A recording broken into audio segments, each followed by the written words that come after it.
Bismillahirrahmanirrahim. Assalamualaikum warahmatullahi wabarakatuh.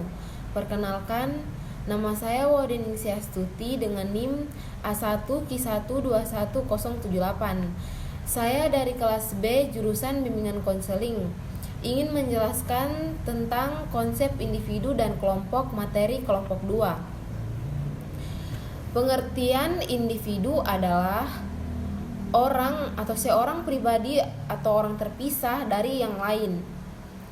Organisme yang hidupnya berdiri sendiri, secara fisiologi ia bersifat bebas atau tidak mempunyai hubungan organik dengan sesamanya. Menurut para ahli, menurut Soediman Kartohadipradjo dalam Soeharjono Soekarno 2003, arti individu adalah makhluk hidup ciptaan Tuhan yang dalam dirinya dilengkapi oleh kelengkapan hidup yang meliputi raga, ras, dan rukun. Individu merupakan unit terkecil pembentuk masyarakat. Ciri-ciri individu secara umum. Yang pertama, A. Individu memiliki pikiran, kehendak, hasrat, dan perasaan yang bisa menetapkan kenyataan aksi dari luar dan di dalam dirinya. B. Individu juga memiliki naluri untuk bertahan hidup, keinginan untuk mempertahankan keturunan, dan naluri untuk mencapai kepuasan.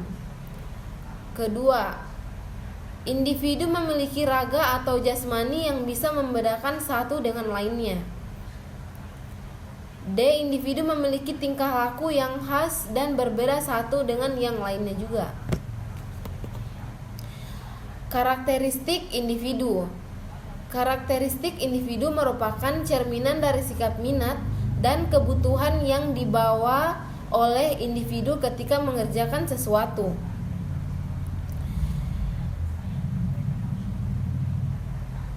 Berhati-hati dan penuh pertimbangan dalam melakukan suatu tindakan.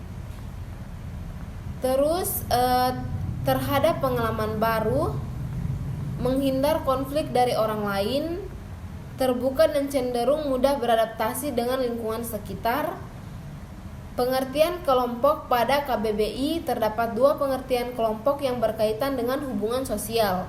Pertama, kelompok adalah kumpulan manusia yang merupakan kesatuan beridentitas dengan adat istiadat dan sistem normal yang mengatur pola-pola interaksi antara manusia itu. Kedua, kelompok adalah kumpulan orang yang memiliki beberapa atribut sama atau hubungan dengan pihak yang sama. Beberapa hal yang perlu diperhatikan dalam pembentukan kelompok sosial. Yang pertama, lembaga sosial. Sistem normal yang dianggap penting untuk mengatur kehidupan demi mencapai tujuan bersama. Kedua, keteraturan sosial. Hubungan sosial antar individu berlangsung dengan serasi dan harmonis, sesuai dengan nilai dan normal di masyarakat.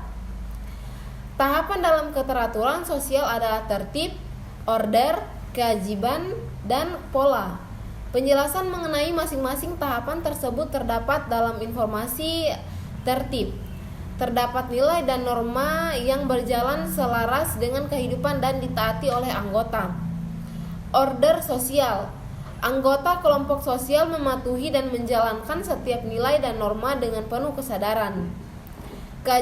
Kewajiban keteraturan yang dilakukan oleh anggota berjalan dengan penuh kesadaran, terus-menerus, dan bersifat tetap. Pola keteraturan dalam bentuk dan warna dalam suatu interaksi sosial yang bersifat terus-menerus. Manusia sebagai makhluk individu dan anggota kelompok manusia sebagai makhluk individu adalah manusia yang memiliki kesatuan yang terbatas, yaitu sebagai manusia perseorangan atau orang seorang yang memiliki keunikan. Setiap manusia memiliki keunikan atau ciri khas tersendiri. Tidak ada manusia yang persis sama dari sekian banyak manusia. Ternyata masing-masing memiliki keunikan tersendiri. Sekalipun orang itu terlahir secara kembar, mereka tidak ada yang memiliki ciri fisik dan psikis yang persis sama setiap anggota fisik. Manusia tidak ada yang persis sama. Meskipun sama-sama terlahir sebagai manusia kembar, manusia juga sebagai makhluk individu dan anggota kelompok manusia sebagai anggota-anggota manusia saat dilahirkan seorang diri. Tetapi manusia akhirnya harus bermasyarakat. Manusia tidak sama seperti makhluk lainnya. Misalnya hewan tidak membutuhkan pertolongan hewan lainnya untuk dapat hidup. Sejak hewan masih kecil, ia sudah dapat mencari makanannya sendiri. Ia sudah dapat berjalan sendiri dan pergi kemanapun. Karena hewan dibekali naluri kehewanannya dan alat-alat fisik yang dapat menunjang kemandiriannya untuk dapat memenuhi kebutuhannya sendiri. Itulah hasil penjelasan saya. Saya ucapkan wabillahi taufiq wal hidayah. Wassalamualaikum warahmatullahi wabarakatuh.